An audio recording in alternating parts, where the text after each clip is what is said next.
Assalamualaikum warahmatullahi wabarakatuh. Halo teman-teman, apa kabar kalian hari ini? Selamat datang kembali di CPI, Cerita Pendek Indonesia. Kali ini CPI akan menceritakan alur sebuah film lama yang berjudul Thinner, yang tayang pada tahun 1996. Film ini diadopsi dari novel karangan Stephen King dengan judul yang sama. Ceritanya tentang sekelompok orang yang terkena kutukan kaum Gypsy, disebabkan oleh satu hal yang membuat kaum Gypsy marah, sehingga orang-orang yang dikutuk tersebut mengalami kematian yang sangat mengerikan. Teman-teman yang tidak tahu apa itu kaum Gypsy adalah orang-orang yang hidup nomaden dari satu daerah ke daerah lainnya dan mereka berpenghasilan dari sebuah pertunjukan karnaval. Penasaran bagaimana ceritanya? Film ini menceritakan tentang keluarga kecil seorang pengacara bernama Billy dan istrinya bernama Heidi dan anak mereka bernama Linda. Billy adalah pengacara yang handal, namun dia termasuk dalam jajaran pengacara hitam karena sering memenangkan kasus tidak berdasarkan keadilan, hanya berdasarkan klien yang sanggup membayar mahal. Mungkin karena sering makan duit haram, Billy terus bertambah gendut. Sangat susah untuk menguruskan berat badannya. Dia selalu diet dan tidak pernah berhasil. Istrinya selalu memantau berat badan Billy. Pagi ini berat badan Billy tidak turun, masih di 136 kg. Tidak hanya memantau berat badannya, Heidi juga mengatur pola makan Billy. Pagi ini dia disuguhi sarapan smoothie sehat buatan Heidi. Setelah minum smoothie buatan istri tercintanya, Billy pun berangkat ke tempat koleganya, seorang mafia bernama Richie the Hammer. Dia langsung disuguhi bejibun makanan berlemak yang tidak mungkin ditolaknya. Richie sangat ingin mengucapkan terima kasih kepada Billy karena telah memenangkan kasusnya beberapa hari yang lalu. Suatu malam, saat pulang dari makan malam bersama temannya, Heidi sebagai istri melakukan hal yang lebih pantas dilakukan di kamar bersama suaminya, tapi dia malah melakukan hal tersebut di dalam kendaraan saat berkendara. Hal ini membuat Billy tidak konsentrasi dalam mengemudi, sehingga dia menabrak seorang nenek-nenek yang diketahui ternyata nenek-nenek tersebut adalah anak dari seorang ketua suku dari kelompok kaum Gypsy. Karena kasus itu, Billy pun harus berurusan dengan hukum, karena dia tidak ingin dipenjara, sehingga dia memanipulasi kasus tersebut dibantu oleh dua orang temannya, seorang hakim bernama Carrie dan seorang polisi penyidik bernama Duncan. Sehingga dia pun bebas dan dinyatakan tidak bersalah. Ketua kaum Gypsy itu tidak terima dengan keputusan persidangan. Dia pun menemui mereka bertiga termasuk Billy. Saat bertemu, pemimpin kaum Gypsy itu menyentuh pipi Billy sambil mengatakan sebuah kata kekurusan. Lalu kakek itu pun berlalu sambil komat kamit. Billy hanya terdiam melihat keanehan orang tersebut. Tidak hanya Billy, ketua kaum Gypsy tersebut juga mendatangi Duncan dan Carrie. Carrie disentuh bagian dadanya dengan ucapan lizard yang artinya adalah kadal. Sementara Duncan juga disentuh pipinya dengan ucapan bisul. Seperti biasa, Heidi selalu mendata berat badan Billy tiap harinya. Sesuatu yang mengagetkan Heidi, namun dia bahagia. Kalau minggu kemarin Billy hanya turun berat badan hanya 1 kg per minggu, sementara di hari ini 1 kg dalam satu harinya. Sedangkan Billy tidak pernah diet seperti yang dianjurkan oleh istrinya. Dia hanya terus makan. Tapi istrinya percaya dia melakukan diet yang dianjurkannya. Kemudian Billy pergi bermain golf bersama teman-temannya Duncan dan Carrie. Setelah selesai bermain, Billy kaget melihat berat badannya turun lagi 1 kg hanya dalam pagi ini. Carrie si hakim menceritakan bahwa ada sisik di bagian dadanya. Dia memperlihatkan bekas sisik tersebut pada Billy. Katanya habis makan malam dia ditunggu kakek Gypsy dan menyentuh dadanya dan mengucapkan satu kata yang dia tidak dengar. Istri Carrie mendengar kata kutukan tersebut adalah kadal. Billy mulai cemas. Dia baru sadar kalau kata-kata kekurusan yang dilakukan oleh kakek Gypsy padanya adalah suatu kutukan. Awalnya dia masih skeptis, namun besok paginya istrinya melarang dia untuk melakukan diet yang ekstrim lagi. Billy sambil mengunyah makanan mengatakan kalau dia tidak pernah diet lagi. Heidi jadi khawatir mengira kalau Billy suaminya terkena kanker dan harus segera diobati. Billy dan Heidi pun menemui Dr. Mike dan menjalani beberapa pemeriksaan dan ditemukan hasil yang baik. Tidak ada tanda-tanda kanker. Malamnya Billy mulai mengatakan kepada istrinya dia sehat-sehat saja. Namun ini adalah kutukan akibatnya melakukan hal yang tidak pantas dilakukan di kendaraan. Tentu saja Heidi marah karena dia merasa dituduh sebagai penyebab kekurusan yang telah dialami oleh Billy. Terjadilah pertengkaran kecil di rumah yang membuat Billy pergi makan malam sendirian keluar. Dia memakan apapun dengan lahapnya, sampai dia menyadari ada istri Carrie di depannya sedang duduk termenung. Tiba-tiba Dr. Mike datang menghampirinya untuk mengatakan kalau dia tidak menemukan penyebab kekurusan Billy yang drastis dan juga tidak disebabkan oleh parasit. Mike pun memberi alamat sebuah klinik. Katanya klinik tersebut ingin Billy datang ke tempat mereka. Sebelum pulang ke rumahnya, Billy pergi ke rumah Pak Hakim Carrie karena dia penasaran dengan apa yang terjadi pada Carrie setelah dia melihat istrinya datang makan malam sendirian. Awalnya istri Carrie tidak menerima Billy karena dia menaruh dendam pada Billy dan merasa suaminya ditumbuhi sisik karena membela Billy di pengadilan. Kalau saja suaminya nggak membela Billy, dia nggak mendapatkan kutukan itu. Lalu dia mengatakan kalau suaminya pergi ke rumah saudaranya karena kanker kulit. Sekujur tubuh suaminya ditumbuhi sisik seperti kadal dan tangannya tumbuh kuku kadal. Pupil matanya menjadi vertikal. Istri Carrie menyalahkan Billy atas kejadian itu. Kalau dia tidak menabrak perempuan gipsi itu, ini tidak akan terjadi pada suaminya. Billy bicarakan masalahnya kepada Heidi istrinya, bahwa kekurusannya bukan karena kanker ataupun apapun itu, tapi karena kutukan. Heidi sendiri seorang skeptis. Dia tetap bersikeras apa yang terjadi pada Billy adalah hal yang medis. Dia tidak percaya dengan hal-hal yang berbau klinik apalagi sampai kutukan.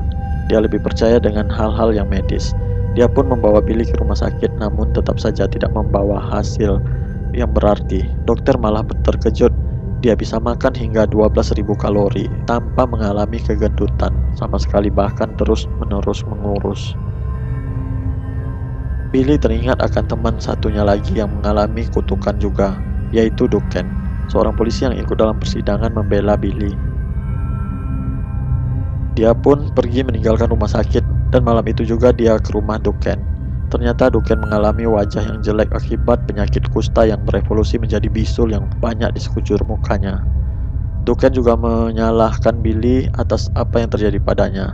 Billy yang jengkel karena disalahkan, dia pun pergi meninggalkan Duncan. Tak lama dia keluar dari rumah, dia mendengar suara tembakan dari rumah Duncan. Tentu saja itu suara tembakan bunuh diri yang dilakukan oleh Duncan. Di rumahnya, Billy juga bertengkar pada Heidi yang tidak percaya padanya, yang bahwa kekurusan yang dialaminya adalah kutukan ke orang gipsi. Heidi lebih percaya pada Dr. Mike daripada Billy. Pada saat acara kematian Duncan, Billy bertemu dengan Mike dan menceritakan tentang 3 orang yang terlibat dalam pemenangan persidangan tersebut. Satu persatu sudah mati karena kutukan. Mike mengatakan Duncan hanya terkena penyakit kusta. Lalu Billy menceritakan bagaimana dengan Carrie. Mike mengatakan Carrie kena kanker kulit. Dari mobil dia memergoki istrinya Heidi sedang berbicara sangat dekat dengan Mike. Billy mulai cemburu pada Mike dan pergi mencari tahu di mana gerombolan gipsi pindah. Setelah pulang, Billy melihat Mike dan Heidi sedang pegangan tangan membicarakan tentang tanda tangan sebuah surat dan membicarakan tentang kuasa hukum. Billy yang mendengar mencurigai pembicaraan itu ke arah gugatan cerai dia dan perselingkuhan Heidi dan Mike. Billy pun menanyakan untuk apa dengan hukum. Gerak-gerik Heidi dan Mike memang sangat mencurigakan, dan mereka hanya menjawab, kau harus dipaksa secara hukum agar kau mau berobat ke rumah sakit. Itu yang dikatakan oleh Mike. Billy pun pergi meninggalkan kota mencari pemukiman gipsi. Saat dia tahu di mana mereka bermukim, dia pun curhat sama Heidi. Namun saat dia menelpon ke rumah, ternyata mengangkat adalah Linda, anaknya, dan mengatakan kalau ibunya Heidi sedang mengobrol bersama Dr. Mike di dapur. Billy kembali cemburu dan menutup telepon dengan sangat keras. Malam harinya Billy ke pemukiman kaum gipsi sendirian. Tentu saja sebagai seorang yang angkuh, bukannya minta maaf, dia malah dengan soknya memerintahkan orang gipsi itu mencabut kutukannya. Katanya jika kami bertiga mati akibat kutukan itu tidak akan mengembalikan anakmu, kakek. Kakek gipsi itu bukan meminta anaknya untuk hidup kembali, tetapi dia hanya meminta keadilan. Walaupun dalam kesusahan dan di bawah kutukan, Billy mengancam orang gipsi itu akan menemui masalah jika berhadapan dengannya. Sambil mengangkat tangannya, dan tiba-tiba Gina mengenapel tangan Billy hingga bolong.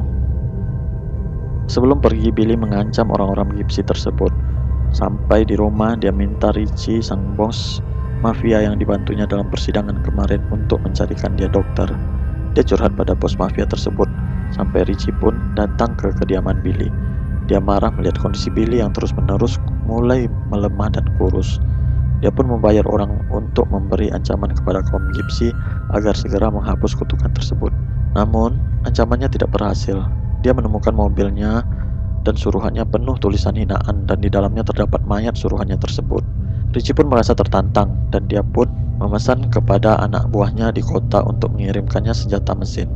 Malamnya, Mike memberondong kamp kaum Gypsy tersebut dengan senjata mesin, hingga banyak kaum Gypsy yang meninggal, termasuk suami Gina tewas di malam itu. Di dadanya suami Gina tertulis ancaman berikutnya: jika masih bersikeras tidak mencabut kutukan, maka berikutnya adalah Gina yang akan mati. Malam berikutnya Richie pun menculik Gina. Dalam sekapan, Gina diancam oleh Richie bahwa begitu mudahnya baginya untuk menculik Gina, dan bisa saja dia menghancurkan wajah Gina dengan air keras. Ini bukan main-main. Kalau kakek Gypsy tidak menuruti perintahnya, besok malam Gina akan diculik kembali, dan kakek Gypsy akan menyesal. Richie menyuruh kakek Gypsy untuk menemui Billy di mercusuar. Richie pun membebaskan Gina untuk menyampaikan pesan darinya. Richie mengantarkan Billy ke mercusuar. Di sana Richie meninggalkan Billy sendirian. Tak lama kemudian memang benar, ternyata kakek Gypsy datang membawa kue pie stroberi. Pada pertemuan tersebut, kakek Gypsy menemukan Billy kurus dan hampir mati. Untuk mencegah serangan lebih lanjut pada rakyat dan Gina, anak cicit kesayangannya, dia memutuskan untuk mengangkat kutukan tersebut. Kakek Gypsy menjelaskan bahwa kutukan itu tidak bisa dihapus, hanya bisa dipindahkan ke orang lain. Dia mulai mengucapkan mantra. Dia pun mencampur darah Billy ke dalam pie stroberi. Kakek Gypsy mengatakan bahwa setelah dikonsumsi oleh orang yang tidak dicurigai, kue menyebabkan orang tersebut kurus dan mati, dan kutukan akan dicabut. Lalu kakek Gypsy itu pun meninggalkan Billy sambil memberikan pesan, jangan berbuat dosa lagi, matilah dengan cara bermartabat.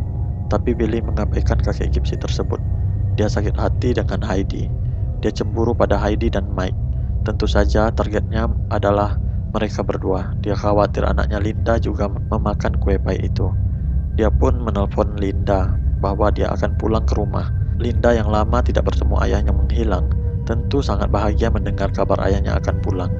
Namun, ayahnya malah menyuruhnya untuk menghabiskan malam di rumah temannya. Dia ingin berduaan saja dengan ibunya Heidi. Linda menyetujui permintaan ayahnya. Billy pun tiba di rumah, mendapati istrinya sedang tidur. Saat terjaga, Heidi kaget dengan kedatangan Billy dan sangat bahagia. Lalu dia menjelaskan bersumpah tidak ada hubungan apapun dia dengan Mike. Billy mengatakan dia nggak mau membahas soal itu. Dia ingin baikan sama istrinya dan menyajikan kepada Heidi kue stroberi yang kebetulan rasa favorit Heidi. Dia gembira akan sepotong kue tersebut, sementara Billy menuju ke tempat tidurnya kelelahan. Keesokan paginya, Billy menemukan mayat kering Heidi di sampingnya. Dia gembira karena telah bebas dari kutukan itu, dan yang menanggung kutukan itu adalah istrinya.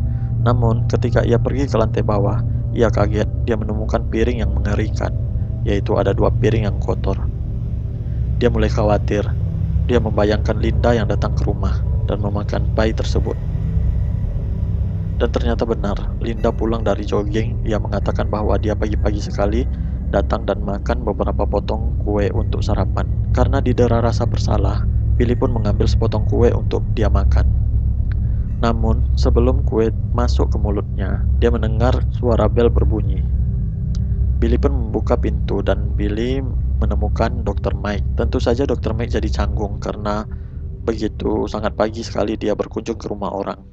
Dia berusaha menjelaskan kepada Billy bahwa dia hanya ingin mengetahui kabar Billy apakah sudah datang. Lalu Billy mengajak Mike untuk sarapan bersamanya di rumahnya. Billy mengatakan dia dan istrinya sudah memakan kue yang lezat dan masih ada beberapa potong untuk Mike. Agak sedikit canggung, Mike pun menuruti permintaan Billy, dan Billy pun menutup pintu dengan seringai, dan film pun berakhir. Tentu kalian akan tahu bagaimana endingnya. Namun, seperti biasa, film misteri selalu memiliki ending yang gantung, sehingga penonton disuruh menemukan sendiri ending dari film tersebut. Nah, teman-teman CPI, ambil pesan moral dari film ini. Pesan moral dari film ini tentunya jangan menganggap remeh siapapun juga. Setiap orang memiliki kelebihan dan kekurangan masing-masing. Kalian tidak akan lebih baik jika berada pada posisi orang yang kalian remehkan. Baiklah teman-teman, jangan pergi dulu. Di channel ini masih banyak cerita-cerita menarik lainnya yang harus kalian tonton. Selamat menonton. Wassalamualaikum warahmatullahi wabarakatuh.